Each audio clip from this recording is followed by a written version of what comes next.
Hello there, folks, and a happy late Christmas holiday, baby. Like, 'cause we're late all the time. It's December. I brought you movies. Yay! Yay! Welcome to Movies Are Real for the month of December 2019.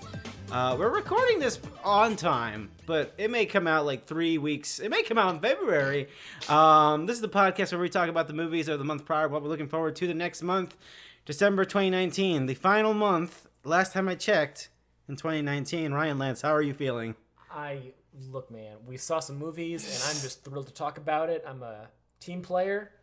I'm definitely not going to say anything that'll be kicked out of this podcast. Oh, okay, gotcha. My producers have told me to stay calm, so I do not be removed. Okay. Oh, okay. I had no idea what you were referencing.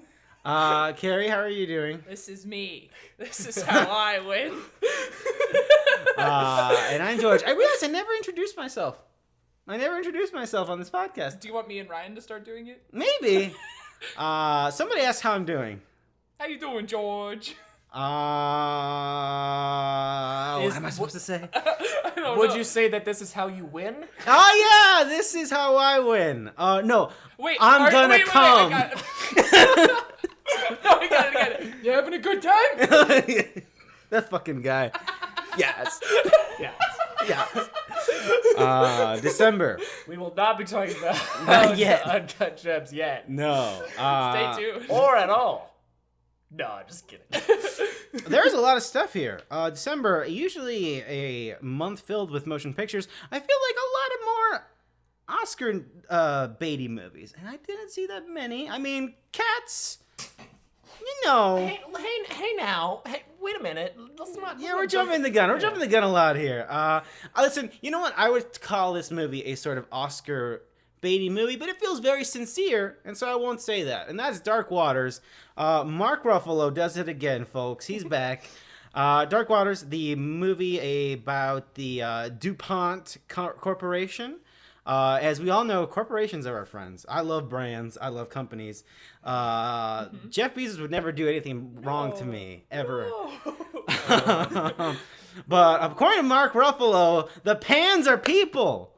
So yeah, this movie is about sort of spoilers, I guess, if you didn't know, because I think it's easy. I think a lot of us here in this podcast I would call myself an idiot who doesn't know anything about what's going on in the world. Same. So whenever there's a movie this is based on a true story, it's like, wow, it's the first time I'm hearing about it. How nice. How nice. I'm excited. So yes, this is a movie about sort of the lawyer who found out that, hey, Teflon is kind of not the best thing. The chemical in it is not sort of, you can't break it down easily. You can't drink it. You can't drink it. If you drank a lot of it, it'd probably be bad for you. And so, yeah, this is the movie about the lawyer who sort of was inspired by a farmer who came up to him, and he was a lawyer who defended these companies. And he's all like, my cows are dying. And he's all like, how many cows? That's Mark Ruffalo. And he's like, 109. And he's like, 109 cows? That's probably one of my favorite lines for that movie. 109. So yeah, he sort of takes it to sort of try his best to dig it into these companies because sort of they fucked not just the people in West Virginia, but they have sort of fucked the entire planet. And I won't spoil how the movie ends, but I love the ending about this movie. This also has Anne Hathaway and Tim Robbins, who always plays a good character in every movie. He was the guy from was he in Titanic? No, I'm thinking about Billy Zane. No? Was Billy Zane in cahoots with someone in Titanic? I don't think I've ever seen Titanic. Really? Yeah, no. You haven't seen Titanic? I've seen the last like 10 minutes where that guy falls off the top Tim of the Robbins ship definitely did and not hits last his long. back on the railing. Tim Robbins, I remember. Tim Robbins was the guy who was like the guy who produced the Titanic. She's like, I built it for you, but Rose, blah, blah, blah, blah. And then he dies looking at his pocket watch. Anyways, Is that separate from the iceberg? Like he just dies? he like goes down with this. He like tries. He like just he doesn't get a life preserver. He doesn't even try. He just kind of kills himself. What a dummy. Sort of, kind of. Anyways, I think this movie. I said at the top that these sorts of movies based on a true story about like one guy uncovers the truth and he's like, they knew all along. That's people. I think this genre can sometimes feel, I don't know, a little bit insincere. It's sort of Bohemian Rhapsody effect is what I'm calling it now, where we sort of have sort of rose-tinted glasses or sort of make a legend out of this thing that was like, it was a big thing, but it wasn't that big of a thing. But I think Mark Ruffalo, and even though he produced this whole movie, I think he comes out pretty sincere, and I think at the end of the movie, like, it doesn't end the happiest. It ends, like, in a very realistic manner that helps it feel not like a rose-tinted glasses sort of deal. Anne Hathaway plays his wife. I think she's also very good in this movie. She does a very good upset Anne Hathaway performance. Dark Waters, it's very good. I like it a whole lot. It's in my top 10, but I've been rethinking it because that was like the top of December, which might as well be January for all intents and purposes. Dark Waters, folks. Oscar, we're talking about the awards, baby. I've been hearing a lot about this Adam Driver fella. Ooh. And this, what have you heard exactly about him? I've heard and that his he face and or body. I've heard that some may say he is the sort of figure that one Timothy Chalamet aspires to be. I would say that. Wow, you too. I would say that. Oh, I would agree with that. I definitely did say that off camera. Camera. It's got one of those little fucking lapel cameras, like a super spy. Marriage Story, a Netflix distributed motion picture. So here's the thing about Marriage Story. I knew in the last podcast we talked about, it's coming out. I only know that it was highly anticipated and that it's good. I assume it's about a marriage that doesn't work out. That's all I know about it. Yeah. And that's it. Scarlett Johansson, Adam Driver, doesn't work out. The whole movie is like the intense divorce process between these two formerly married people. Okay, who used to love each other. They used to love each other. Also, now, God damn it, Laura Dern's in this as well. Back at it. And Ray Liotta. Wow. They're the two lawyers. Yeah. Oh, of course, Ray Liotta's a lawyer. Well, Ray Liotta's the like intense lawyer. Yeah. He's like women. I don't fuck around. Yeah. Look at my piercing blue eye. look at my unblinking eyes. Mm-hmm. So is this movie really just about? Is it it sounds like it's a performance vehicle for these. Yeah. Oh yeah, I think Noah Baumbach. All of his films are very like performance driven as well as the writing of the characters. He's really good at like natural dialogue that kind of like stumbles over each other. Very similar to another movie we watched this month, where kind of things are just happening on top of each other, and it's kind of a lot going on, a lot to consider. But as opposed to that movie where it's a mindfuck field of anxiety, this is more of like, this is sad and horrified and just the worst. And in a way where, you know, it's hard to like pick like a lot of times with like these divorce movies or any movie about a breakup, it's very easy to like take sides. Yeah. Sure. But like the big part of this is like you don't really it tries to like super balanced. Yeah, it's very balanced, and it's very clear that both of these people, you know, they're neither of them are perfect, but neither of them are like inherently like evil or flawed. They both love their child a lot. They both care for each other still, despite the fact that, you know, they know that marriage will no longer work out for them. But they're just kind of stuck in the situation where they kind of have to bring out the worst in each other. To try to get what they want and what they think is best for their child. But, you know, it just kind of ends up, like, not being what either one of them wants in the end, I feel. Yeah. And I appreciate that. I think it's very good to have a movie like this where it doesn't paint someone to be, you know, the bad guy in the situation. Although it definitely... I have seen a lot of people try to take sides in it, in discussions I have, and I don't know, I don't agree with that. But it's fantastic. Adam Driver gives a killer performance. Scarlett Johansson as well. Back at tying those shoelaces. She's so good at it. But yeah, I love this a lot. It is number 3 of the year for me. And yeah. Carrie, what did you take out of this? I cried a lot watching. Oh, same. Really? I cried 4 times. I cried 4 times. You think it was the same time? Oh my god, with same cries.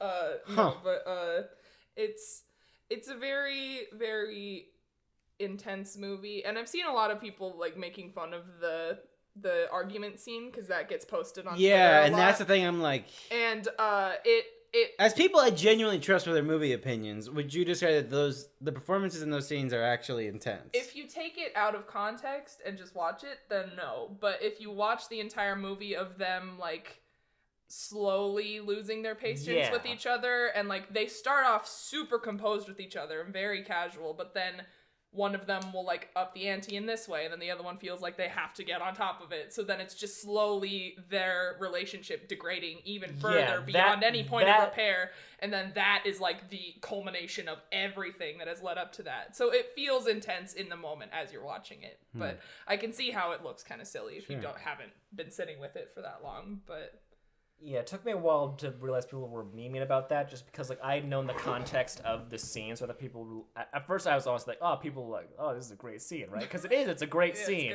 But they were like, oh, this is ridiculous. Like, no, it's not. It's sad. It is sad. And I think and I haven't seen this movie, but I would say in this defense, even not seeing it, I think like if this movie is about relationships and when people disagree, those fights out of context usually sound very silly. Yeah. Especially like when you're at the point when you've reached.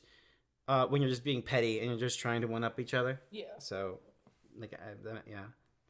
Well, yeah, then. Okay, cool. Who is Laura Dern in this movie? Is she a mom? She's Scarlett Johansson's divorce lawyer. Yeah. Oh, okay, cool. Laura Dern's got a big mom energy. So I was like, is he one of their moms? She is I think everyone has, like, a great monologue in this movie. Laura Dern has a very good one that makes a very solid point. Ray Liotta, I don't think so. Ray Liotta just is always like kind of scummy. We can't take sides, but I will stand against Ray Liotta. yeah, I'm sorry, but not a fan of him or what his character represents. Although it does make sense, why they would go Adam Driver had to go there. Like the part where there's like a scene where they're preparing for the trial, and because Adam Driver starts off with a different lawyer because he can't afford Ray Liotta, and then at a certain point he's like, fuck it, and switches to Ray Liotta. So Scarlett Johansson and Laura Dern had been preparing for this other lawyer, and then Ray Liotta walks in, and Laura Dern's like, oh shit, and she looks over and it's Ray Liotta, and it's like, same. Okay, cool. But it's a good movie. It's great. A big tearjerker. I have seen it twice. I love it a whole lot. All right, I will watch it. I feel like it's one of those movies that has like a really great opener as well. It opens up with a scene of them like. Oh yeah, is it chronological? Or is it like here's them at the beginning and then? It begins with like the divorce has started. Oh, but the beginning of the movie, they're having like this couples therapy session, and they're both reading letters about like why they loved their partner. And in that sequence, you see flashbacks, it's like a montage of like it's Adam Driver reading his note about everything that he loves about Scarlett Johansson, and it shows you those those moments. Scenes. Yeah, okay. And I think that's a great introduction to where these characters were over like the past 10 years, and then you see where they are now, which is miserable. And it's fantastic. Cool. Love it a lot. All right. Well, I guess that's Marriage Story. Cool. I'll watch it. You guys sold me on it. The Two Popes. Dope. What is this? This is another Netflix movie, and it's a based on true events one again, and it was from the time in 2013 when Pope Benedict resigned, and but not really. Pope Francis took over for him. And so it's just kind of detailing, and Anthony Hopkins is Pope Benedict and Johnathan Pryce is Pope Francis. And it just sort of shows when Pope Benedict is first inaugurated? Elected? Basically. Yeah. Elected? When he's first chosen by God. Yeah. And when he first takes office. and then... Prime Minister? Yeah. And how he is like this German Pope and he's more conservative.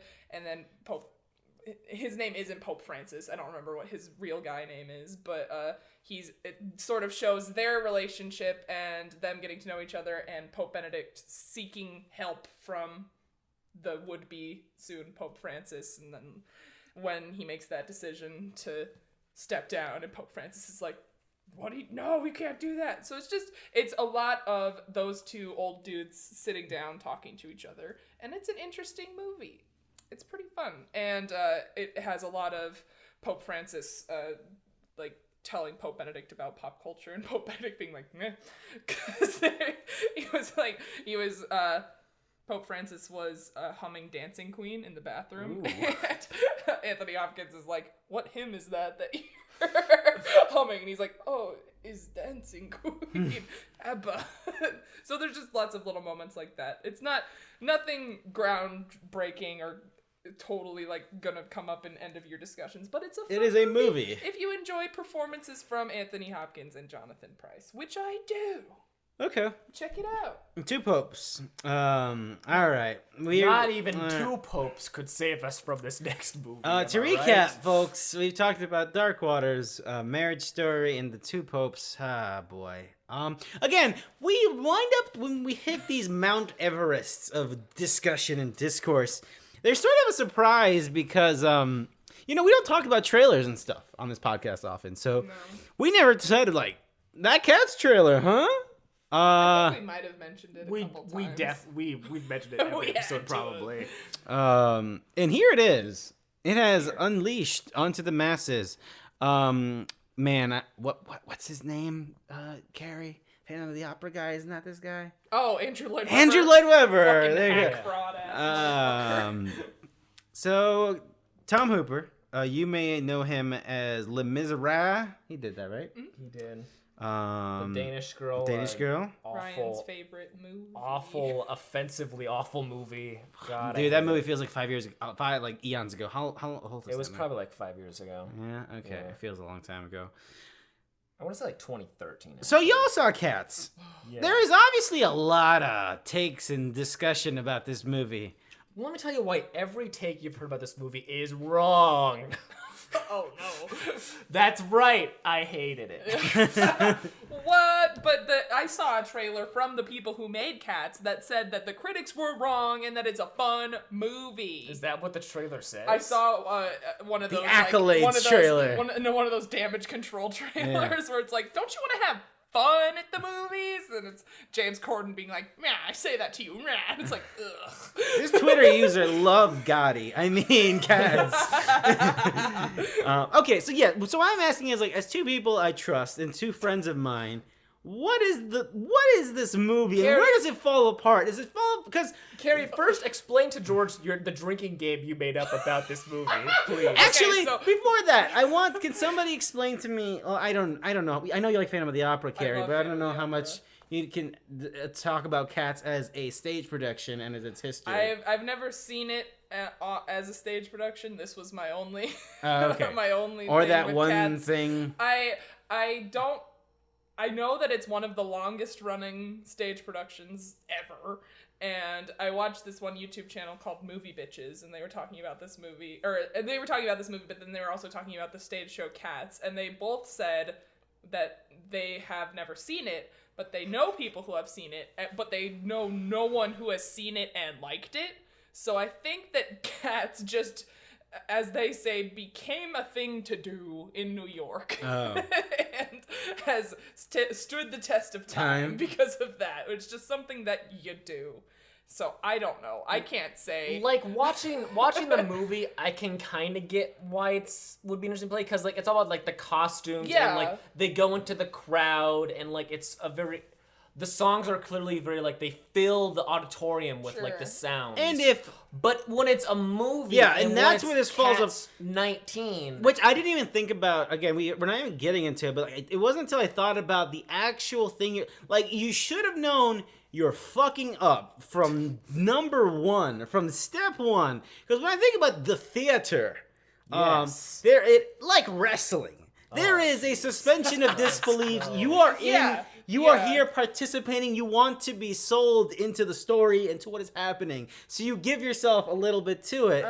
And when you have something that is so extravagant, so loud, so bananas as Cats, I can see it being a thing you go to see, like, people do, and a production that people put in. Yeah. But maybe once you make it all CG and maybe not finish it, maybe then the splendor of it, if any, kind of falls apart. And is that what happens here in this movie? Yeah. Me and Carrie have discussed this movie at lengths, and like yeah. we have broken down that like every single like process of like a film is bad in this. Yeah.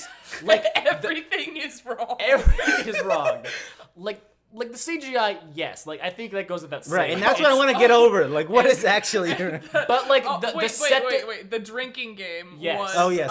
You have to watch the movie with Ryan in order for this drinking game to work. But you take a drink every time you hear Ryan go, "Oh."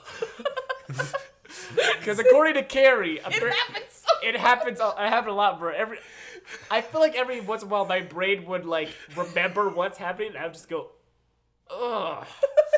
Just a pure guttural, instinctual like just reaction. One of the weirdest theater experiences of my life.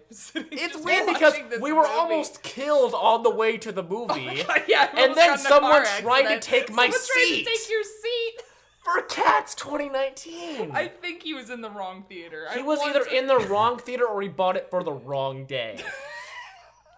Either way, not the movie to have that argument for. And was your cat's studio audience going in this completely straight faced? You feel like this? They wanted to see Taylor Swift. They wanted to see Taylor. There was a family down front, and the children were bored because obviously the Yeah, children sure. are gonna get bored. In Don't Cats. bring your kid and they're to like Cats. walking around the theater. Oh my God. And then wow. the rest of the people were like 17 to 19-year-old Yeah. pairs of girls. Yes. And we Wanted to assumed Taylor they Obviously were Taylor Swift Swifties, fans. yeah. Obviously. And then there's Obviously. me and Ryan Yeah. just sitting there laughing at everything that happens. Which I kind of feel bad for Swifties, cause like she's Why?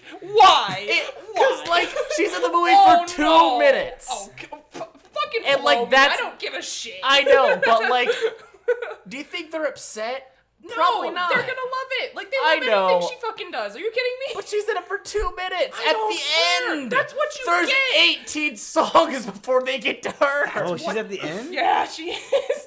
That's what you get for going to a movie to see Taylor Swift. But like back to like how this movie is flawed in every conceivable way.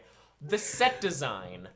The whole movie so is supposed to weird. so like the cats are like cat size, but Yeah. they're people. So Like- the sets are like The bit is supposed to be that everything is bigger, like scaled up, so that everything would feel like they're small cats. but there's no consistency Yeah, it wasn't to consistent at all. So the cats would go from being like rat-sized to human-sized to cat-sized, I guess. Because like Roughly? there's a part where they're in a bar. They're in like a milk bar. And also, where the fuck are they? All the businesses are cat-related. England? But because we see humans in the movie too. You don't see any human faces, but you see the figure of the woman who throws the main character cat away at the beginning of the movie. The ballerina. Yeah. There's the presence of a dog as well, which feels like the size of a bear Yeah. in terms of like the scene it's in. But yeah, everything's just off slightly because like there's a part where the cats are all in the house and they have jewelry on and she's got a necklace on and it's like massive on her and it's like if it's a pearl necklace I don't feel like it would it be shouldn't, huge right. on a cat, but Yeah. I don't know, so it feels like there wasn't a lot of thought put into the consistency of the size of the cats, which whatever, but it's very like takes you out of the movie. Not that if you were ever gonna be in the movie, but It I feels mean, like a Sonic 06 energy oh production. no.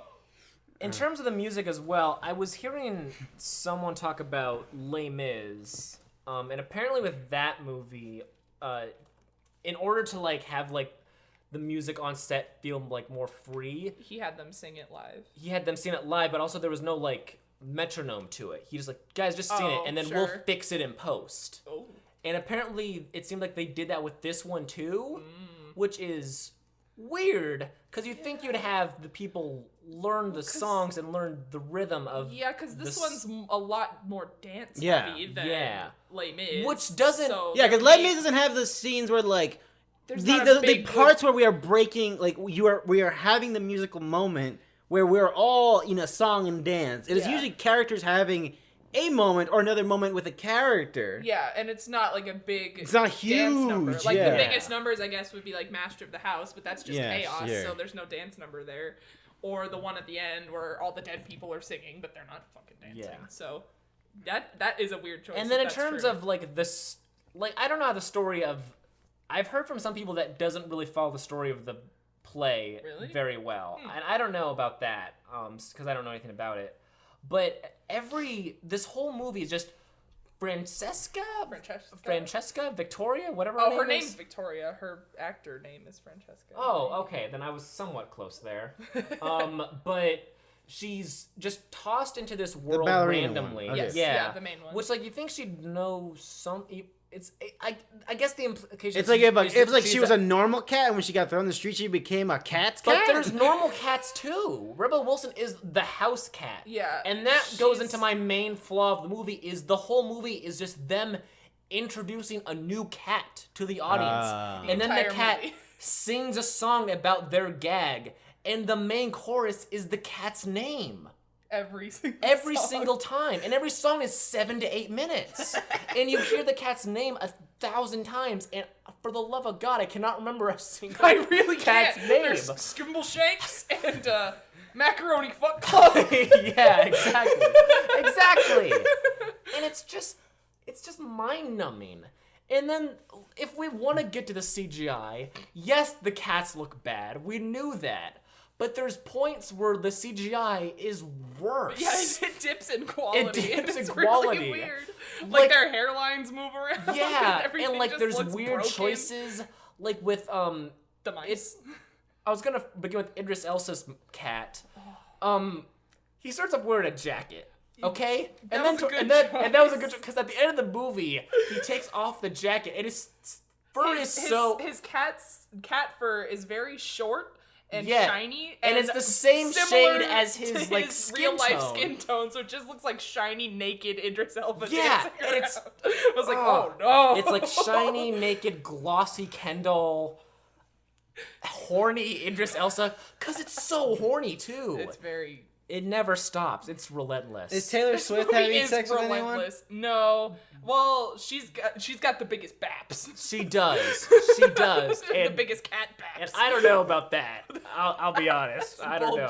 It's a bold choice. Yeah. Well, because the main they took the bulge out of Jason Derulo and added it to Taylor Swift's chest. That's what happened, right?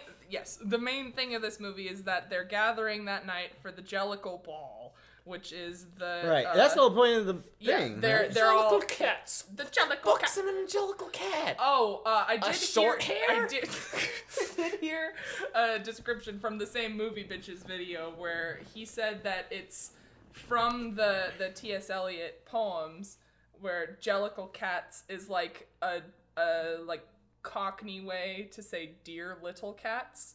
So it's like dear little cats. Jellicle cats are a fictional type of feline from the stage musical. Well, yeah, we know that, Ryan.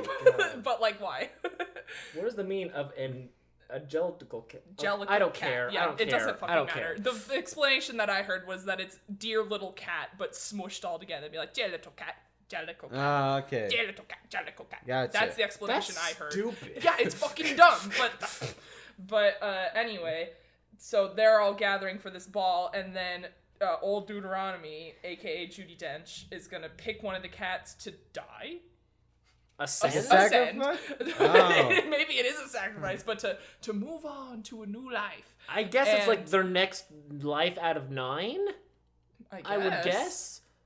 I don't know. But Idris Elba is the bad guy, and he wants to win, and his way of winning is just cheating and eliminating all the other competition. Through magic. Through literal magic. Through literal, like, Thanos snapping magic, which is, like, it's not set up. Like, magic isn't slowly built up. It just, at one point, Idris Elba comes by and snaps Rebel Wilson away.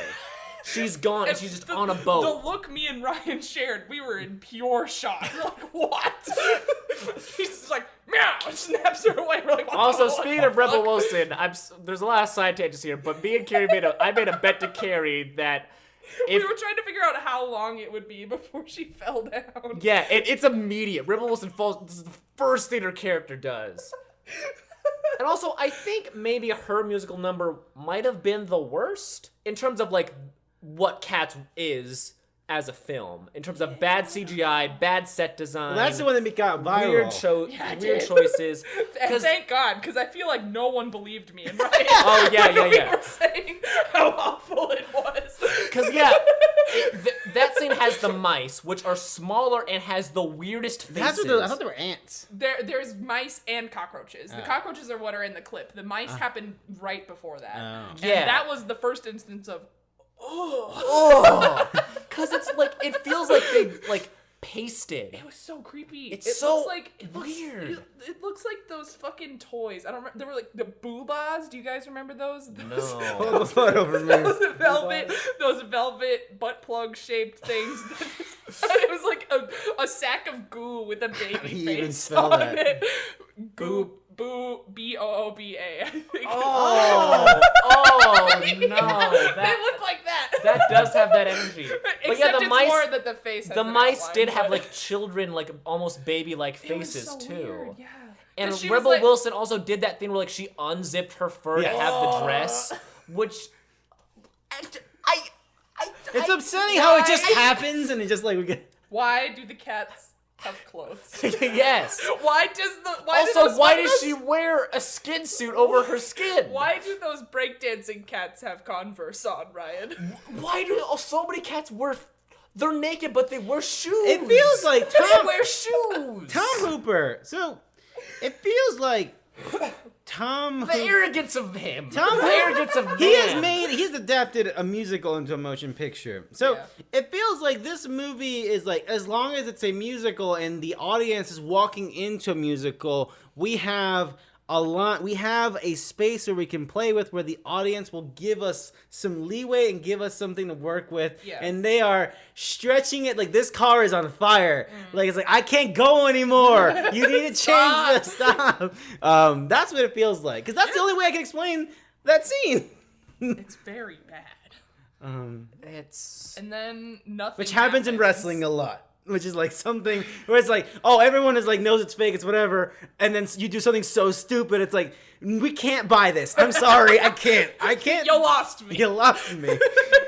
Yeah, there's not really anything to gain. Like, Victoria doesn't learn a lesson other than be nice to the slutty cat. Why do people hate her? Jennifer Hudson's character. Oh, memories. Like she's like a disgraced, shunned cat. Yeah, but I don't get why. They say why she like went with Idris Elba and then did something, and she thought she was a glamour cat, and then I don't know. But like from like the tone now of she's homeless. From the tone of her song, it seems like that song is very sexual by nature in a way. Memory, yeah. I guess. Touch me. Well, like, I think it's just more about her lamenting the passage of time and how she isn't what she used to be. But if you touched her, I don't know. I mean, the only way I know that song is from this movie, which is so horny. I just associate every song with this movie with wanting to get your dick wet. Weird cat dick wet, which is just a bulge, I guess, or whatever. Let's talk about the ending real quick. The ending where they didn't CGI the hands. So Jennifer Hudson wins, obviously. Yeah, and she goes in a hot air balloon out into the sky that she's never seen again. Yeah. And then the last song is Judi Dench, and all the cats go outside and they gather on this big statue.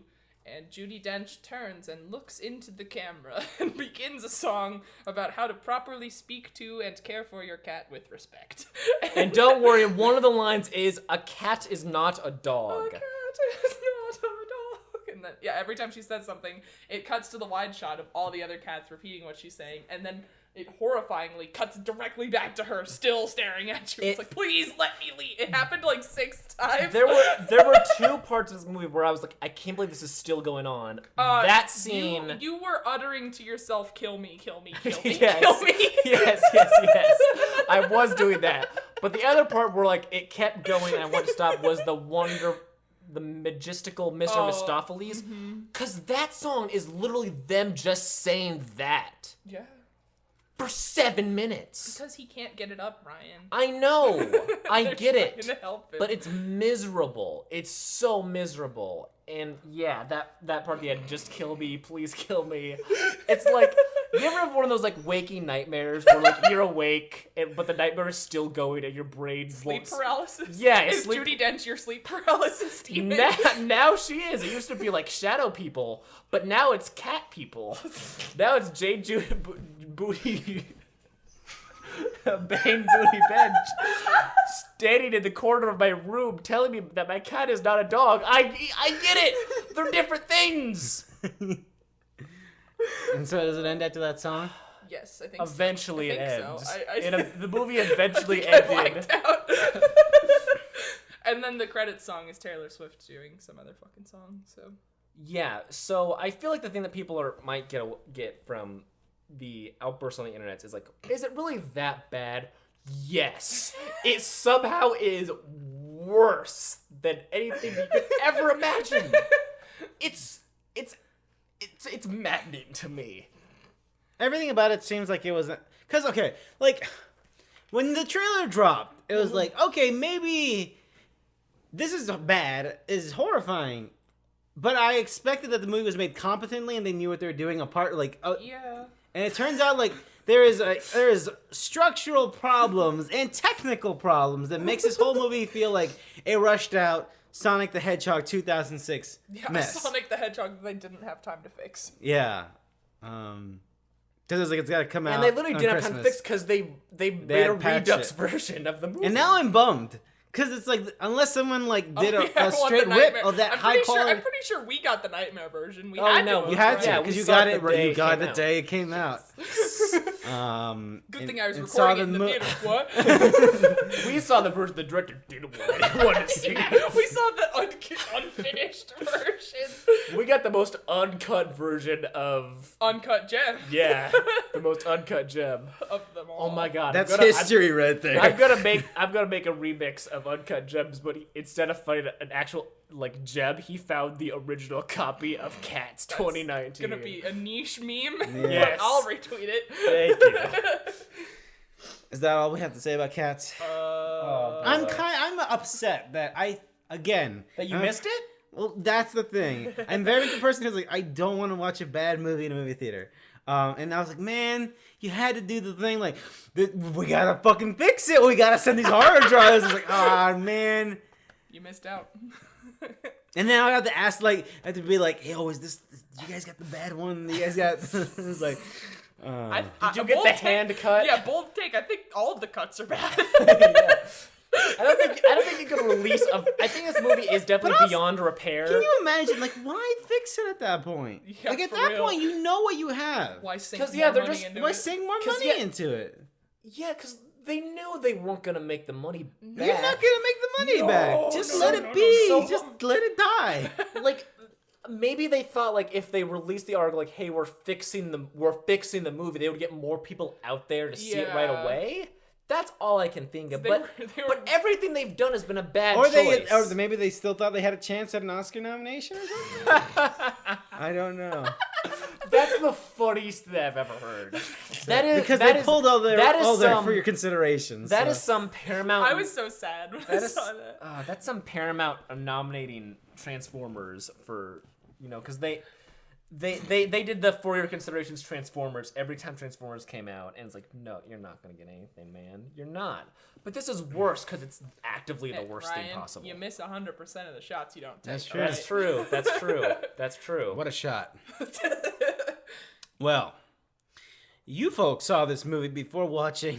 That was a bad choice. That was a bad call. What do you mean? Like, it was hilarious, but then after Cats ended, I turned to Ryan and I was like, I don't think I ever want to watch a movie again. And well, I got some bad news. We have tickets for another one in 30 minutes. No! Wait, which one? Star Wars? Fuck! Star Wars, The Rise of Skywalker, The Rise of Ryan's Big Angry Boy Mood. That's true. That's my title. Yeah. I would describe this movie as another we gotta get this out the fucking door movie. Yeah, for real. Which is weird because they had plenty of time. Yes. So, okay. I don't even know where to... Where do we... I want to go through this because we have a lot of stuff to talk about. I'll just lay this on the line here. I think Star Wars: The Rise of Skywalker is a bad movie that completely wastes the energy and time of everything that they laid the groundwork beforehand. Yes. It feels like, and I described this to Ryan in the car when we were talking, it feels like when you're making it, you were making a birthday party and you forgot that, oh no, someone's allergic to nuts and you got a nut cake. And it's like, and it was a very expensive nut cake. We got like the best. Wait, is Last Jedi the nut cake in this situation? I'm confused. No. What I'm saying is the whole thing. Like, the whole thing. We've been prepping the whole Star Wars, the new millennium. The new millennium was because the cake is a nut cake, and it was a very tasty nut cake. But it was like, well, now we can't. They're gonna die if we give them this cake. We can't do it. But we gotta have a party. We can't just not have the party. Well, it's like, go to Walmart and get a fucking cake. I don't know. And it's like, oh well, fucking, they like chocolate. They don't have vanilla. I was like, well, we gotta have a fucking party, man. And here's the cake, because it feels like a movie. They had to make a movie. Like, they had to end it. And so Star Wars: Rise of Skywalker is the Walmart cake you settled on. What? 100%. 100%. Because it feels so. That is the Dairy Queen was closed, and it is 11:30 p.m. And I remembered your birthday. Oh no. Oh no. Oh boy. And so that's my problem with this movie. Carrot cake. My problem with this movie isn't what they did with the characters is a symptom of them fucking up the cake.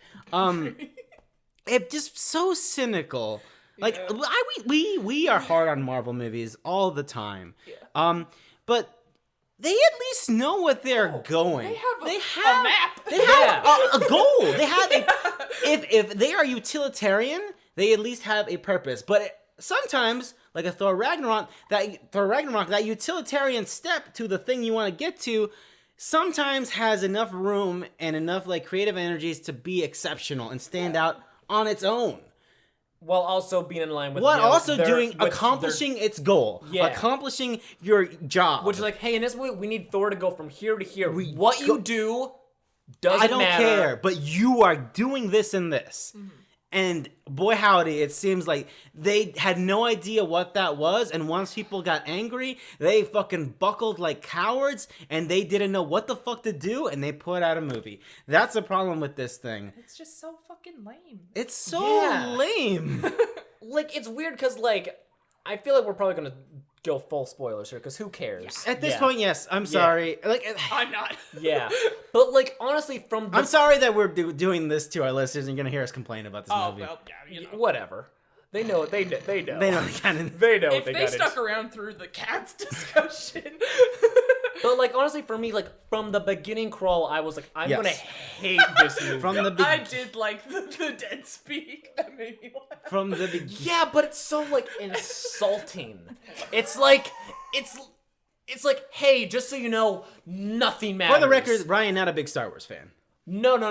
But that's the thing, like, I've had, like... Me neither. I've had, like, an upturn.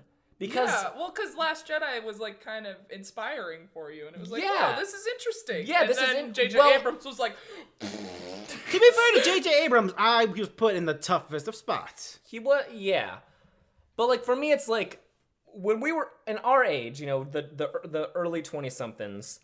You know, when we were growing up, the prequels came out when we were kids. So like, I feel like for all of us, the prequels were how we got into Star Wars.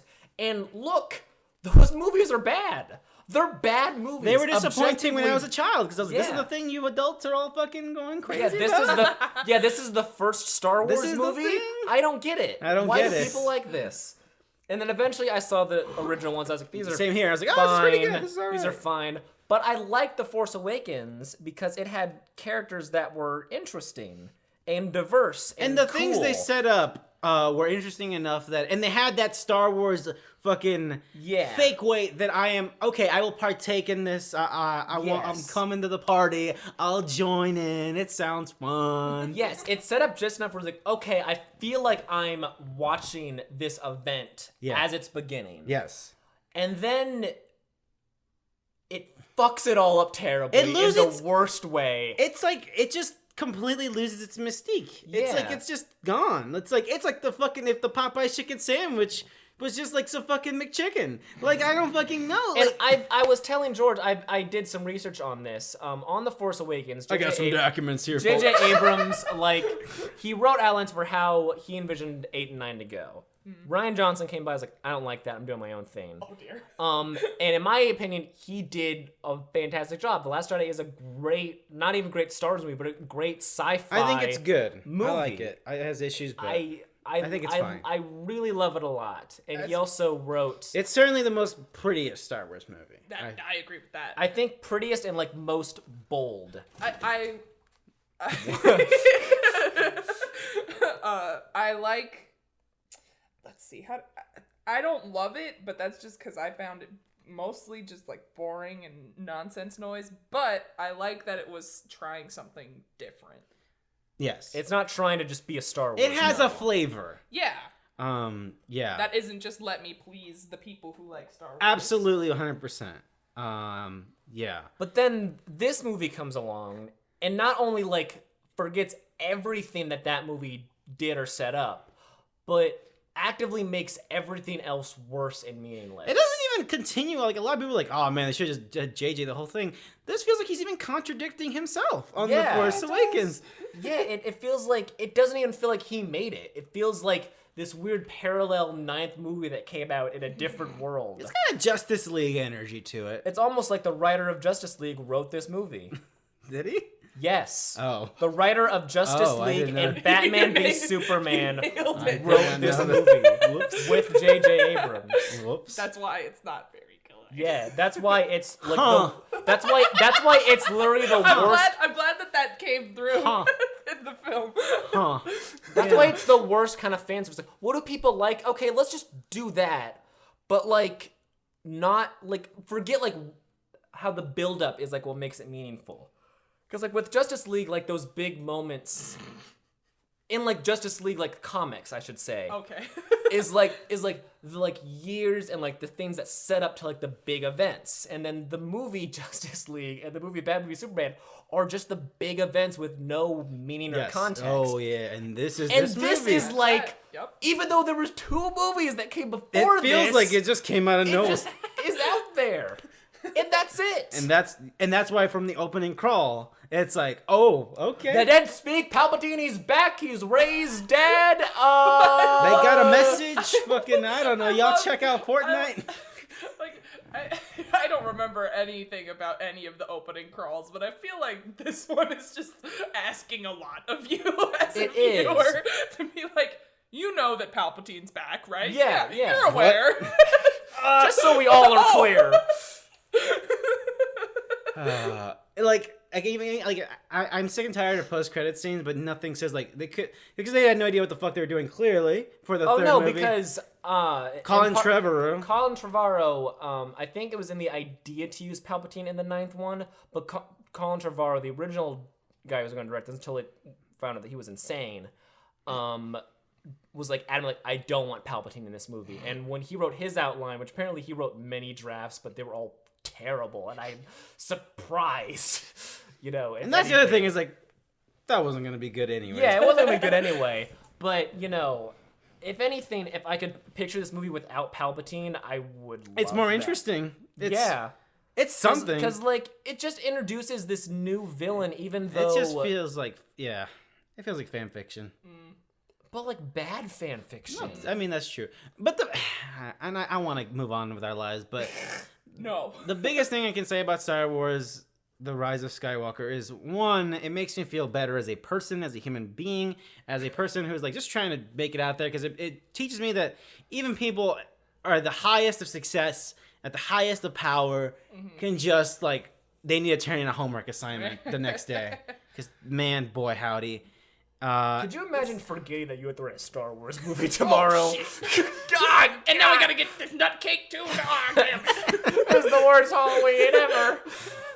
This movie just made me think of, this is gonna be a bit of a tangent, because I know neither of you guys watched this, but in Sherlock, there's one episode in the third season, after Sherlock is presumed dead. The first episode is a few years later, And one of the things that keeps happening is there's this like Sherlock Holmes is alive conspiracy theory group, and they all have theories of how Sherlock survived or why he did what he did. And throughout the episode, there'll just be scenes that feel ridiculous, and then it cuts out and it's someone reading their conspiracy theory. That's what this movie feels like. It's like one of those, because like there's one where he like it's just a scene like right before he kills himself, and then he starts making out with Moriarty, and it's like, pardon? And it's like, oh no, that was just someone's crackpot fan theory. And all the Sherlock fans out there will know what I'm saying. How'd you feel about the Princess Leia stuff, George? And so that's because I remember you really liked what Carrie Fisher did in The Last Jedi. Yeah. Oh, she's fucking fantastic in that movie. I think that's the best part of The Last Jedi is Carrie Fisher in that movie. Like, okay, so here's the problem. It feels like it's cut together. Yeah. But the fact that the rest of the movie feels cobbled together doesn't fucking help. Yeah. It doesn't fucking help. It's like they thought of like, okay, what can we make Carrie Fisher say? Like, it is very and like then work around that. But it is not. It is very like. Well, and to be fair, the movie does a lot of these shots where it's like character speaking left, character speaking right, outline of the character. Yeah. So you can say like the most basic like shot. And I get it. You had shot reverse shot, which I get it. But again, that didn't work because from the start of the movie, I have already let go. Like I'm just in this movie theater. Whatever we want to do to me. Do to me, I guess. I don't fucking know. And that's the annoying thing about this movie is that everything just feels like a waste of time. I don't love Star Wars, but you didn't have to retroactively tell me you wasted your time with all those movies. Ending it now, I tweeted that I was like, man, those Force Awakens trailers back in 2015 were fucking so cool, and it's buck wild to me how excited. Even I'm not even a big Star Wars fan, but like the possibility and the excitement that I felt. And just like, I feel nothing. Just absolute nothing. This is all done. Anyways, Little Women. I have to say one last thing. I'm sorry. Okay. The gay kiss. I'm so... It upsets me so much. Yeah, that's real bad. It was like one thing. It's very easily cut out.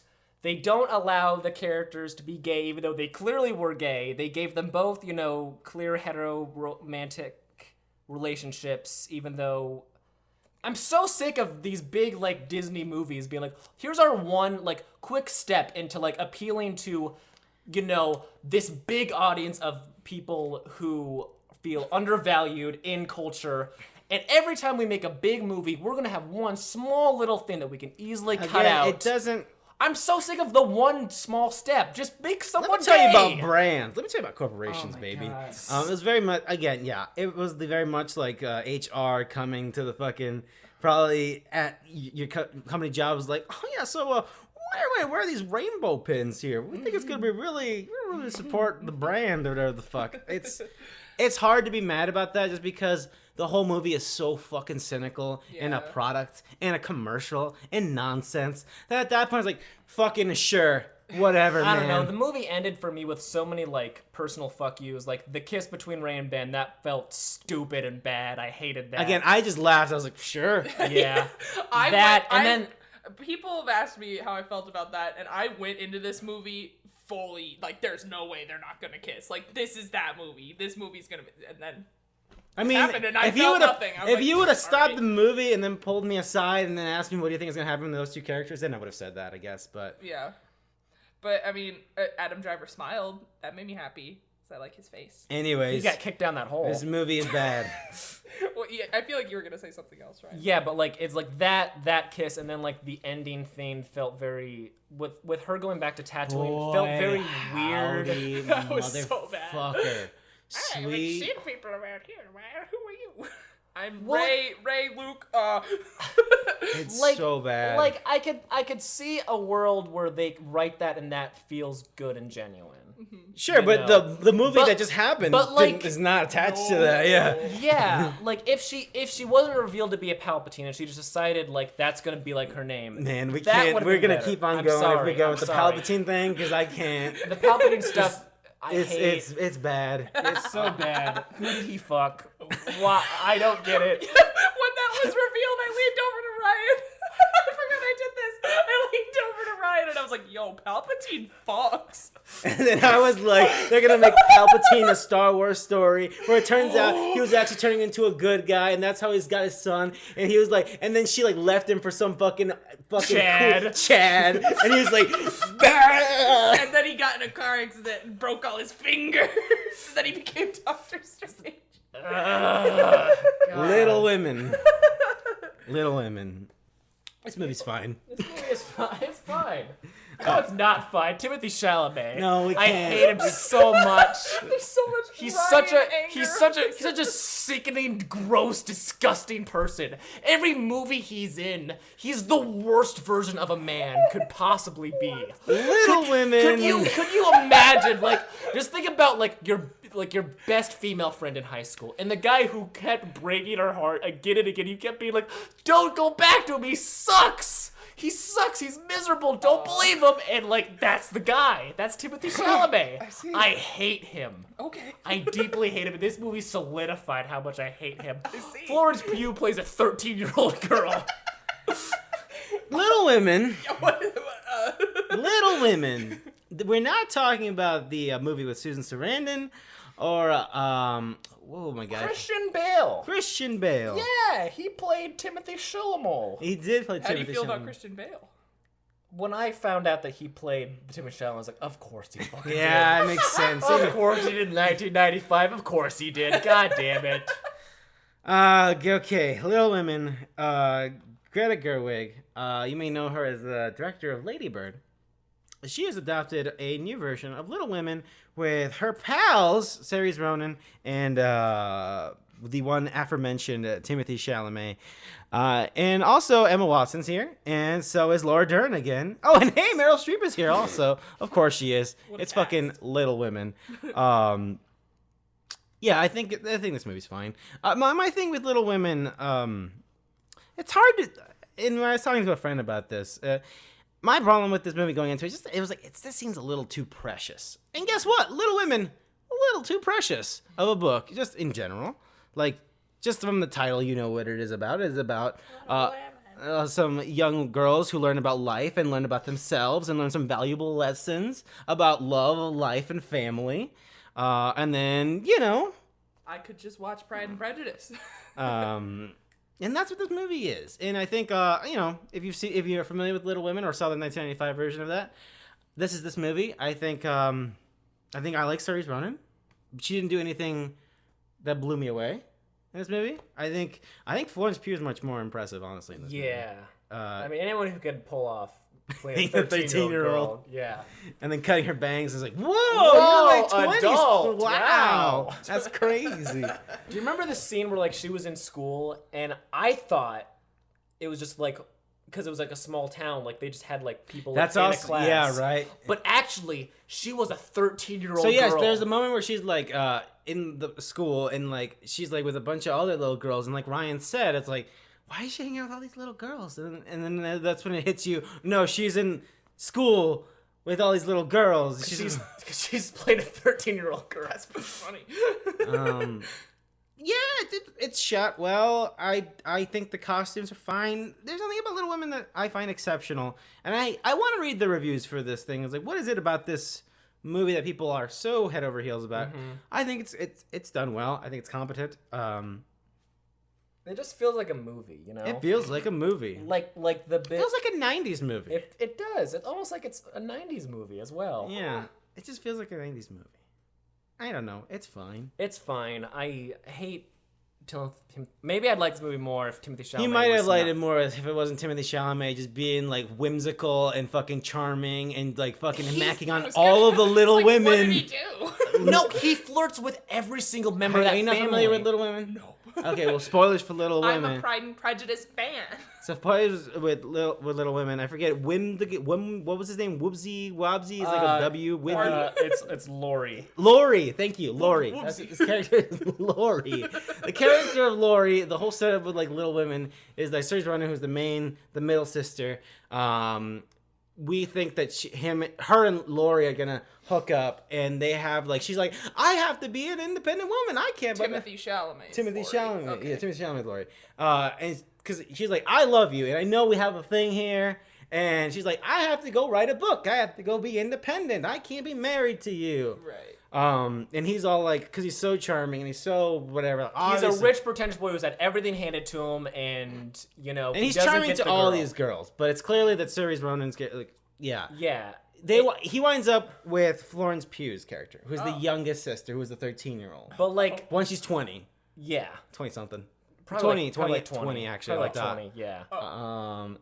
And then Cerise Ronan hooks up with someone else. But it's just weird because like every time like we go to like one of like the girls like goes off and does his own thing, Timothée Chalamet's character shows up and is like all flirty with them. He's like that with Emma Watson's character. He's like that with Florence Pugh's character. Because he can't help himself. He just can't. He just needs to get in that family somehow, and he will find his way because he's disgusting. I see. And like, it's just the moment when like he like tries to like get it with Florence Pugh's character is so scummy because like I thought it was I mean it's pretty. It didn't feel to me like that's where the characters were going. That's why I felt. It felt like he was like at the end of his bender and he wanted a way out. It felt like a rebound. And this was what he wanted to get with.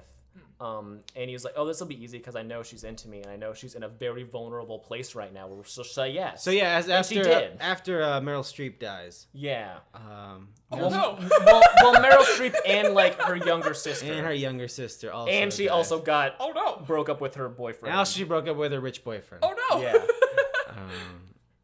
Yeah. So imagine like all that happens to you and like this is really just Ryan explaining why he's so mad about it. I'm just going to here say that I feel like the movie didn't do those characters' arcs. It didn't make sense to me that they wound up where they wound up. Got it. And it was just felt because Timothée Chalamet plays that sort of charming, handsome boy. Right. That's where it was like, this doesn't work out. This feels not great. I see. Anyways, that's Little Women. It's fine. Laura Dern's in this movie. Yeah. And she's a very Laura Dern character. Yo, yeah. She's very mom. Nice. Also, Bob Odenkirk is in this movie. Yeah, that's the weirdest thing. So he comes out because for the longest part in the movie, he's away at war because it turns to Civil War. Yeah. And then Bob Odenkirk comes back. He makes a surprise, everyone, and then he's all like, "My Little Women," but in like a charming way. Anyways, it's just funny that Bob Odenkirk is their dad. Yeah. Anyways. Little Women. To recap, because boy howdy, I feel like we've been talking about. I feel like we're still talking about Star Wars somehow. We talked about Dark Waters. We talked about what was after Dark. Oh, the Two Popes. No. Yeah. Marriage Story. Marriage Story. Two Popes. Double Popes. Double Popes. Double Time. Cats the movie 2019. Stair War. Little Women. Oh my God. Fabric.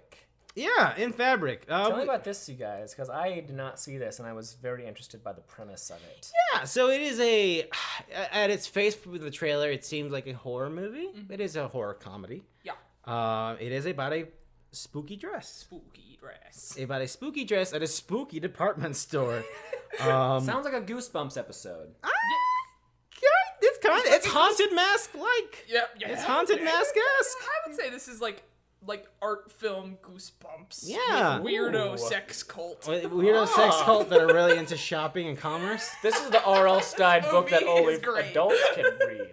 So yeah, it's pretty much like there's this. I did not know it was gonna be like a half anthology, like a weird. Yeah, I didn't know that either. I thought it was just gonna be following. And I wasn't really on board for it, honestly. Once it switched, it is kind of weird. I didn't like it. To be honest, I didn't expect that at all. Yeah, I was like, wait, this is where we're going with this movie. Oh. Yeah, okay. It's just about the dress. Yeah, the people don't matter. Yes. So the movie sets up like there's this woman who is single recently. She wants to find trying to get back out there. Gwendolyn Christie is all like the fucking shopping fucking church and waxes poetic about the shopping experience and how wonderful this dress is. Just like imagine like she is a saleswoman, but like she's a witch. She is a fucking. Well, that's not Gwendolyn Christie. Gwendolyn Christie's the goth lady that's living in the house. Oh, yeah, you're right. My bad. Anyways. But yes, the sales lady is fantastic. The sales lady's fantastic. Yeah, and then it goes from there. Like the dress is definitely haunted. You bet. And then if we just follow the exploits of how this fucking dress and this cult just do shit, really. And stuff happens, and you may be on board with it, you may not be on board with it, but if it's fun. If you like a mood board, ooh, that's yes. what this movie Some might is. say this movie is heavy in style and atmosphere and tone. It's fun and kind of goopy. It is overindulgent. Yes. Oh, it is very overindulgent. Indeed. And it might not be for everyone. No. But I think it's interesting enough. Yeah. It's very interesting. It's a very good sequel to Phantom Thread. It's Ghost Dress. Anyways, that's in fabric. Oh my god. It's time, George. It is time, and I've already exhausted all my fucking energy. No. But this is supposed to be how you win. Come on. Give me another shot. Oh, Jesus Christ. I have seen that trailer since watching that movie 15 more times, and it is even better now that I've seen the movie. I was worried that trailer was going to get tiresome and I was not going to like the movie. Turns out, best trailer of the year. So the Uncut Gems trailer is your Knives Out trailer. Yes, it is fantastic. I ran 2 miles to that trailer before we recorded this podcast. Yeah, dude. It is fantastic. Uncut Gems is released onto the masses. Carrie, who saw Good Time. Yes. So you kind of already had an idea. This is good. This is Good Time. Good Time. I've also seen Good Time. It is. Yes. This is not a strength for the formula of the. How do you pronounce it? The Safdie brothers. Yeah, that's how I pronounce it. Anyway, I have no idea. So, you probably know this. You wrote Adam Sandler in the notes. Yeah. Adam Sandler. Oh, I did. Adam Sandler owns a jewelry store in New York City, and in like 2012. 2012. Yep. It is very, very specific. 2012. Yes. In terms of its energy, in terms of its vibe, in terms of who's this weekend How guy? popular the weekend is. This weekend up and comer. This weekend guy. So That yes, was weird. Adam Sandler. Awesome. Adam Sandler is a jewelry man who is has a gambling problem, kind of, and a lot of he has placed some bad bets in life. He owes some money. He owes some just in life. A lot. He's made some choices in his life. But here comes this opal, this uncut gem, if you will, this titular uncut gem that is going to maybe turn things around for him. But in a lot of the stressors in fucking his life are that he's sleeping with his employee, who's Julia Fox, who is absolutely the star of this movie. In terms of like, where did you find this person? Holy fucking shit! Jesus Christ, she's incredible. Kevin Garnett. Okay, so Lakeith Stanfield is also in this movie, who you may know as Knives Out, playing a very different role. Right. And he's got this friend who brings in the high clients. And one of those is Kevin Garnett. And Kevin Garnett really likes this gem. And he's a big fan of The Rock. He's like Patrick Wilson. Big fan of The Rock. Big fan. You guys don't touch this We'd rock. love to touch The Rock. What if Patrick Wilson came into the jewelry store? No. And so now Adam Sandler is dealing with this guy who wants The Rock. And he loaned him The Rock. And Adam Sandler really needs to sell The Rock to pay back his family friend who he owes money. I think me and Ryan think that it's his ex-wife's sister's husband. Yes. So, okay. Like They're related by marriage. Yes. By marriage. Okay. I think he's like, God, we're family. Come on. So it is this. Give me $1,000. It is this very eccentric character who is just slipping on a banana peel, and it is just like slips on a banana peel and falls into another banana and it all peel. happens very fast. It is all very tense. It is all very awkward. It is very like, I don't know what's happening, guys. It is a roller coaster of a movie, and I love it so goddamn fucking much. Oh my god. And the best thing in this movie is it is just a movie about a guy having a really bad week. Yeah. That's all this movie's about, really. It is similar to Good Time, where that is just Robert Pattinson ruining as many lives as possible over the course of 24 hours. Yes. And that's what this movie is also. Yeah. It's very similar journeys, and it's great. Mm-hmm. Yeah, I think Adam Sandler. I think the best thing I can say about Adam Sandler, and I've seen Reign Over Me, and I've seen Spanglish. I haven't seen Punch Drunk Love. Have you seen Punch Drunk Love? I love Punch Drunk Love. Yeah. Okay, so I should probably watch that. It's good. But to me, this was a movie, like all those serious roles have always been seen like Adam Sandler doing this serious role. And I can't speak for Punch Drunk Love, but I like Reign Over Me and I like Spanglish. But that was, in those movies, it was still Adam Sandler doing a serious role. And this movie, he's just Howie the jewelry salesman. Yeah. He completely sold me. I was like, The best praise you can give an Adam Sandler movie is that you forget. I forget it's Adam Sandler. That's not Adam Sandler. That's Howie. That has never happened. Yeah. This isn't Adam Sandler. Is fucking bad jewelry time. He's just this fucking Jewish jewelry salesman who's married to Idina Menzel. God. Yeah. I this movie just delivers on all of it for me personally. Good. Yeah. Ryan, I know you weren't that big on it. I like it. I do like it. I acknowledge a lot of its strengths. It's a little too much of people watching basketball for me. So good, for man. me it's to really so like good. Push myself to like that next level interest, just because it's like I can't get into that. I can't get into that world of watching basketball. That's not how you win. That's not how I win personally. That is not you. That is not me. No. The rest of it, I was very much into it. If there was less of that, then. But that's just a personal taste kind of thing. I can definitely acknowledge, its strengths in other ways. I definitely, enjoy, all the gags and the performance from it. It's pretty good. Just not something I'd personally want to check out again. Really, I need to watch it again. I think one of my favorite things about this movie is that Adam Sandler's character, he doesn't really have an arc, and I love that about it. Like towards the end of it, like maybe he's gonna learn something, maybe he's gonna do, and then it happens, and I was like, oh no, where are we going? No, don't do that, you dumb bitch. Howie, why? And I love it. It's fantastic. It's very George, good. what if I told you to do that because that's how he wins? That is how he wins. This is no different, baby. But yeah, that's very similar to Good Time, where I should watch Good Time. Yeah, I think you'd like it a lot. I like it a bit more than this. But yeah, that's the same where like this kind of scummy guy, he ruins everyone's lives. Much shorter time span, just as like intense and weird and a lot of stuff. He's trying to get the money in that one too. Just lots of piling on top of each other. Yeah. The thing that disappointed me about this movie, I think, if I could find some stuff, is that there's not a lot of Idina Menzel. She doesn't have a lot to do in this movie. She's just kind of like... She does have one of my favorite scenes, though, where she just busts up laughing in Adam Oh, Sandler's yeah, face. that's pretty good. And it's like, you have the stupidest face I've ever seen, and you're the most annoying person I know. And I was like, damn, that is just accurate. Yeah. That's just how she felt when Adam Sandler first walked on set. She's like, just straight facts. And Weekend, not a lot of Weekend also in this movie. It's really Adam Sandler, Julia Fox, and Lakeith Stanfield, and Kevin Garnett, I guess, as well.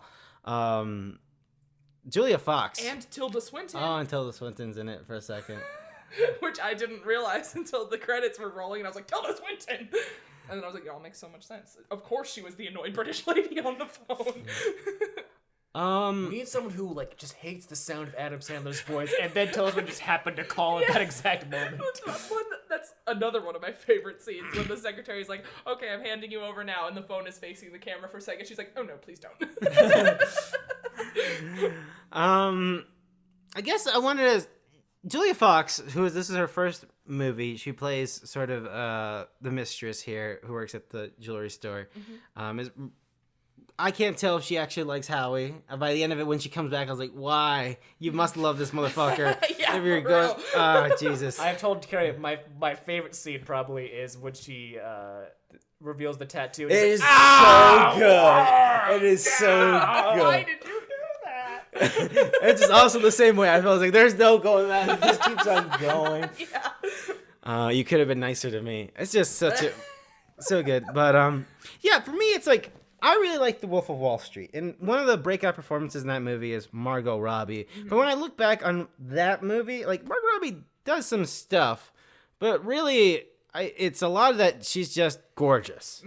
And because I was originally, I've been thinking, like, man, this is, like, sort of like Julia Fox's, like, fucking Wolf of Wall Street. But I was like, is that a little bit selling it short a little bit to her? Because I genuinely like her fucking character. She plays the fucking 20 fucking New York lady who's fucking taking this guy for a fucking ride very well. Yeah. And she is unbelievably attractive also. But I don't know what I'm gonna say. I just think she's fantastic. Anyways, Uncut Gems lived up to the hype. I love it. It's great. I should watch. Good time, I guess. Yeah. Check it out. Well, that's December. This is a big month. Ooh. There's a lot. Big oof. Big oof for a lot of it. And now we are getting into The best month the best of month. the year. Okay, so Go on. Go on. So you gotta say. what happened? I feel like we're talking about like January, right? Boopy pee pee poo poo, am I right, folks? But also I feel like Disney's dominance of the motion picture business has sort of broken the month thing, because Doodles in this fucking is in that's true, I January. guess, yeah. That's a Universal Pictures, and when I think about that, I was like, you're Universal, you're pretty big, you're nothing to. But when you look at Disney, it's like, we got nowhere to fucking breathe. They got every slot, so it's like January, I fucking guess. And also, I thought Doodle was a fucking Disney movie. Also, until we saw the trailer. It looks bad, but it looks like an expensive movie that you wouldn't put in January unless you know it's that bad. Anyways, January, The Grudge. I hope this movie's good. I'm excited. John Cho, baby. As someone who has seen The Grudge versus The Rain this year, I'm so excited for some more Grudge action, because Grudge versus The Rain is dope as hell. I've only seen The Grudge, the American one, once. I have only seen the one that we watched where it was the Grudge girl versus the Ring girl. It's great. That movie was awesome. That movie was awesome. I haven't seen any of the Grudge movies. The Grudge, the first Grudge was like on like my like routine like scary movies to watch when I was like a kid. So I don't know what that did to me mentally. Sure. Yeah. Probably a lot of good things. Probably. I like Sarah Michelle Gellar's a nice lady. I like her. And I remember liking the direct-to-DVD Grudge 3 movie. Oh. And Grudge 2 was fine. If I remember correctly, it was an anthology. I was talking to Ryan there. I think it was an anthology, but I can't. I don't remember the other two. Anyways. Ones. Or four? I hope this movie is coming around like tomorrow. Right. Yeah. Which is Almost wild. Literally. Which is wild. Again, it's 2020, baby. New decade. And we're getting the decade with The Grudge. Woo! What is Like a Boss? That's the one with Rose Byrne and not Penelope Cruz. Sophia Vergara. No, not Sophia Vergara. Now you're just confusing our Latin ladies. Oh no, I'm sorry. She's the one from Savages. She's the one from that played the taco. Ooh, you're not helping yourself at all, Karen. Selma Hayek? There you go, you got I it. couldn't remember her name. Did you do that? You're just letting her drown there. It's the only thing I remembered her from, and I was like, yeah, obviously you got her to play the Alright, never mind, sorry. To be fair, I also okay. confused her, and I confused her with Penelope Cruz, but I love Penelope Cruz. Penelope Cruz was like my childhood crush. I love Penelope Cruz deeply, but that's not Penelope Cruz. That's so not to be confused with the star of Pirates of the Caribbean on Stranger Tides. Is that the one with Penelope Cruz? No. Dead Man Tell No Tales? Is that the one with Penelope Cruz? The fourth one, whatever The the bad fourth. one. So people tell me. That movie comes out. It looks fine. It doesn't look for me. It doesn't look hustle bad. No. It's just like they're starting a makeup company, and then Salma Hayek I like Rose Byrne. gives them money. I'd like to see Rose Byrne. Remember Rose Byrne getting her start in Insidious? Yeah. Ooh, that's good. Yeah. Good times. Underwater. Ooh, good times. This movie has been delayed for like 3 years, so it's probably not great. I would say it also has T.J. Miller in it, so that's rough. But I'm excited for no other reasons that need to be said. Conceptually, I like the pitch for this movie. Conceptually, but I don't know. Scary I'll monster watch it. underwater? Yeah, we will all watch it. I enjoy spooky underwater movies.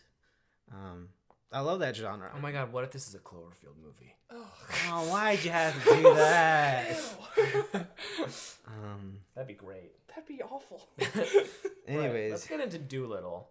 This looks Let's awful, get out of right? Doolittle. it looks pretty bad. This looks like horrendous. Let me tell you someone who thinks this movie looks good. Your That parents? that's my roommate. Oh. My roommate and our friend Zach Oh. is like, this movie looks For a good. second there, I forgot who Zach was. Wow, you had a really good life there for a couple seconds. I was like, that's your roommate. You have a roommate? Shout out to Zach. Yeah. But he's just like, that looks really good. I was like, no. Oh, did he say that when we were watching Star Wars? Yeah. Yeah, I remember this. Yeah. That's It's pretty good, No, actually. it doesn't. It looks... As soon as the trailer's like, is that a dragon? That's a dragon. I'm like, fuck you.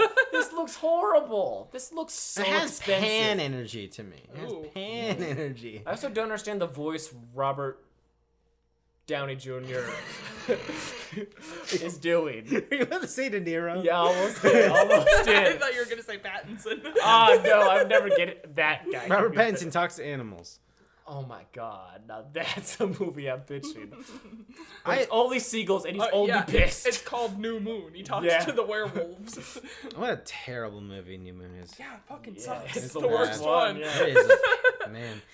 Bad boys for life, right? That's the song. I've never seen any of these movies. Me either. But if they're putting this in January, that does not speak well. It's coming back. What if I heard there's going to be a YouTube video on Will Smith's channel Oh. about He the just behind uploads the scenes? the whole movie. Oh my god. I'm sure Bad Boys is actually pretty good, and I would like it, but it feels like such an old thing. It's like Isn't the guy like it's Will Smith cop and Martin Lawrence cop and that's just Michael it? Bay. Yes, Oh. it was like one of the it's like that. The Rock. No. The Rock is a great movie. I've heard. Listen, there's a part where like Hideo Kojima. There's a part where Michael Bay he didn't know who he was. He didn't know like the. You know what? Never mind. I almost spelled Death Stranding there. Never mind. What is? Oh, this thing. VHS. We saw the trailer. Yeah, you would have seen it before Uncut Gems, right? Yes, there's a Yeah. trailer. And I was like, I saw a trailer and I was like, Kyria would be into that. damn. Yeah. Because it looks great. It's So- like all shot on VHS and it looks like it's just the kids accidentally filming over their parents' wedding tape. Yeah. But there's all these weird things. Like a lot of weird public access. yeah, fucking. like Antiques Roadshow, but Yes. murdery, and it looks amazing. This looks exactly like my brand. Yeah, it looks like it's like a shot on Shitio sort of Yeah. horror movie, but the concept is that it is sort of like It's just it a knows it's on montage. VHS. It's a montage of all these weird things that these kids are recording. Yeah.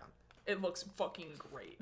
Yeah. I assume since Alamo did a whole big deal with it, it'll be out at Alamo in hope January. so. I hope so. I'll They be even there. had the fucking quiet thing as it, the whole like, Right, yeah, the Don't Talk. and they only said the name of the movie once. And I was like, Yes. boy howdy, Ugh. I can't stand the gentleman. This This movie looks just I looks hate goddamn unbearable. annoying. Yeah. Oh my god! Every time the trailer's like, please end, please stop. Is this also a Guy Ritchie movie? This is a or Guy yeah, Ritchie. okay. Oh, where's this Guy Ritchie? Oh my god, I yes. This is couldn't, Guy I couldn't Ritchie. remember if it was actually Guy Ritchie or like had so much Guy Ritchie energy. Well, it's It got just it's just now I just associate Charlie Hunnam with Guy Yeah. Ritchie. I don't know. Matthew McConaughey sells weed, but he's like a gentleman. I have no idea What do you this mean? movie Like, is you could about. be naming 8 different movies right now. You could be naming real life right now. I mean, maybe. Yeah, I wouldn't be surprised. No, he's a fisherman.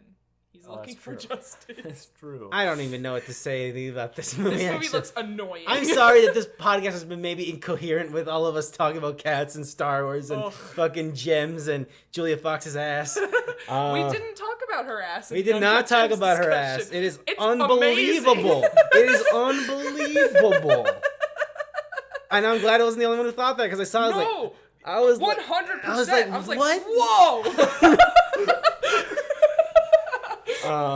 Anyways, What's the turning again? so this is Finn Wolfhard. Yeah. Is a Oh yeah. Spooky. he's a scary child. Yeah, but talk about the movie. Well, yeah. So yeah, I don't know much about this. They've been upping. You know, it's when you got those January high quality horror films. Hell You see yeah. those ads fucking everywhere, yeah. and that's how you know it's a good movie. If your coworker is telling you, "Oh, that movie looks so scary," you know it's a quality January motion picture. A young governess is hired by a man who has become responsible for his young nephew and niece after the deaths of their parents. A modern take on Henry James's novella, The Turn of the Screw. Henry James is a good author. Oh. So that To be fair, I'm dunking on it, but I think I don't know. It's just because if I was to hire a scary person, a scary child, it'd be Finn Wolfhard. It's got the girl from Florida Project in it. She's great. Anyways, I'll watch this. Yeah, let's watch it. So we'll watch Speaking of carry-ass movies, Color Out of Space. it. I don't know what this is. I don't know if this is actually going to come out this month because it said limited and it probably won't come out for a while, Yeah. but I wanted to talk about it. This is a Nicolas Cage H.P. H.P. Lovecraft Oh. ass movie. Oh, fuck, dude. Yeah, it looks... Oh no, is Nicolas Cage gonna say something racist? Oh, no. Is he gonna say something about 8 people? Oh, no! He's not going to remember who's on the Hayek. That's the horrible thing. Cthulhu's in the back. He's like, is she? I'm sorry, Selma Hayek. So it's a story of cosmic terror about the Love it. gardeners, a family who moved to a remote farmstead in rural New England to escape the hustle of the 21st century. Rural New England. Okay, there you They're go. busy adapting to their new life when a meteorite crashes into their front yard. Damn. The mysterious aerolite seems to melt into the earth, infecting both the land and the properties of space-time with a strange otherworldly color. Mandy 2. Oh my god. To their horror, the Gardner family discover that the alien force is gradually mutating every life form that it touches, including them. So this is like that one segment from Creepshow, except everything's pink instead of covered in grass. I mean, it sounds good. It's gonna be It awesome. sounds like great. Mandy Annihilation. But also, that could be bad. That Because That could be very bad. there could be someone being like, I Either could do way, that. I've bought our Nicolas tickets. Cage, how much does that motherfucker own the IRS? Yeah, this we 100% could be someone who watched Mandy and could be like, I got this in the bag. Sure. Yeah, But that's if it's not, holy then shit. yeah, sure. Oh, this is finally coming out, huh? Yeah. Gretel and Hansel. Which, for some reason, when we went to see Cats in Star Wars, had the huge cardboard standee Yeah. in the lobby. That's really And we were like, weird. whoa. It was better a than big all- cardboard cutout of the part from the trailer where the witch is pulling the Yeah. hair out of her mouth, and it was just like over by the ticket kiosks, and we were like, damn. So this is a Hammer production. Yes, Did they're we- back, baby. I don't even know if that name means anything anymore because I don't they've been think it around does. for a while and they haven't put out anything that's been No. yeah. Fill me in, I don't know what that is. Hammer, so back in the day they used to be like a big horror like the Christopher Reeve Dracula. Yeah. Yeah, so they did sort of They like, were the Platinum Dunes of their day. no. Oh! They're sort of like your fucking not your grandpa's Universal Picture monster Nice. movie, Okay, sort of I like see. violent, yeah, like horny, booby, like yeah, horror movies. I see. I know that. Like I know Christopher that. Reeves is a fucking sexy old vampire, and you're like a buxom, helpless lady, and he's gonna turn you into a vampire slave. Nice. That's what they used to do, and they brought back that label at some point to put out some smaller horror movies. They brought back. They did the Let Me In remake. They did do the Let Me In remake, yeah. and that's probably the most notable thing. It's probably Yeah, probably, yeah. I don't. Maybe they're putting out The Lodge. It's The Lodge this Maybe. month. That was supposed to When the come fuck out is The last Lodge year. coming out, Yeah, man? yeah. I think it got moved to February. I think so. Yeah. Because I know people have seen it, and they're like, "Man, that movie's good." Anyways, Wish I could Gretel and play that. Hansel. I don't know anything about if this movie's good or not. It kind of seems bad, but maybe it's Got fine. Sophia Lillis in it. Yeah. Of It fame. What is She's good, weathering I with like- you? Oh, that is the follow up to Your Name. Same director, same. Oh, I got tickets for this already. What? I was gonna tell you and Lauren. My little brother was like, "Yo, can you please sing in this movie as anime?" And I was like, Wait, so you bought me a ticket already? "I don't." Oh. I was gonna tell you and Lauren. Oh. So this is a great reminder.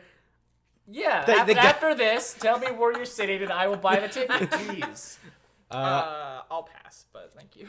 Aw, but it's very. You don't want to go. We should watch Late Night with this. What if someone dies and someone starts crying in the background? But it looks very pretty. Same style. A lot of like water Makoto effects. Shinkai? Yes. Yes. Okay. Yes. I got He tickets for this. is great. He's a fantastic director, auteur of the craft. Mwah. I know. I hated that What too. the fuck? But it looks super cute. And I love Your Name a lot. So I'm excited to see. Yes. You know what is going on now. So yeah, I can tell you I'm watching that. So there you go. Great. Anime still into Can't believe 2020. you bought tickets to it before To be fair, again, this is how premiere happened. Also, I was like, fucking, I don't know, sure. And then I was like, oh, this is pretty good. And then I see a bunch of anime nerds. It's like, why isn't it showing in my theater? I was like, oh yeah, I saw that thing. It's fine. It's pretty pretty. Anyways, that is December. Again, apologies if this episode's been sort of incoherent. I got Star Wars and cats and Gems. Booty. You guys talked about booty for a lot. We didn't talk about booty for a lot. We talked about it for like 20 seconds. To go back to that. Back to the booty. Back to that. She seems like a nice lady. But my favorite thing about it, and I joke like, man, that lady's about to blow up on Instagram. And all her and like everyone said like her Instagram's pretty normal. It's pretty fine. And this is just a bunch of people disappointed and just being like, you cap, there's money here, lady. Money's on the table. You're just leaving it. Anyways, she did coke with The Weeknd at some point. Nice. Anyways, we are at the end of the year. At the end of the decade, my man. Oh, yeah, we are. That's the decade list coming. All right, 2010. What came out in 2010? I feel that, honestly, anything before 2014 feels like a shit show. Is there anything actually 2010 from you guys? I don't think so. In 2010, I want to say Scott Pilgrim come out in 2010? I think that was 2011. Oh, Not on my list, so I don't know. it's 500 Days of Summer in 2010. Also not on my list at all. Anyways, like I was saying, it is time to reflect on the year beforehand, and talk about and discuss finally what are the best motion pictures. Black Swan. I never watched that. One on my list. I haven't seen Social Network either, and I haven't seen. I've seen Inception. Remember Shutter Island? I remember the end of that movie. I never saw the whole thing. Anyways, I keep getting distracted. End of the year stuff is happening, which means that we are going to record those soon. We're going to meet in our exciting special chamber where we do the science, where we measure, we bring out our abacuses and weigh is The Rise of Skywalker better than The Gallows Part 2, which we also saw. We didn't talk about it here. We saw The Gallows Part 2. It's a movie. Doesn't take place in Nebraska. It doesn't. Fucking sellouts. Get out of here. But yeah, we'll be meeting to determine the best movie of the year. And when the white smoke comes out, we have determined it. But if the black smoke comes out, we're still talking about it. That's the two popes joke for. We'll go with the tall. We will go into the tall grass, and we will not emerge until we've either killed each other or find out the best. Touch the rock. Or ate a baby. Or no. Think about this. We did all three.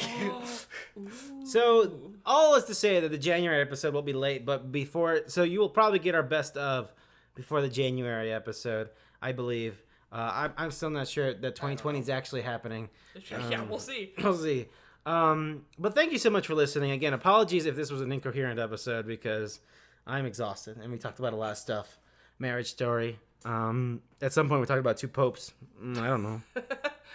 If you enjoyed the show, though, tell a friend. Let them know that, hey, these guys are very loud about movies, so that probably means that they have good opinions about movies. Correct!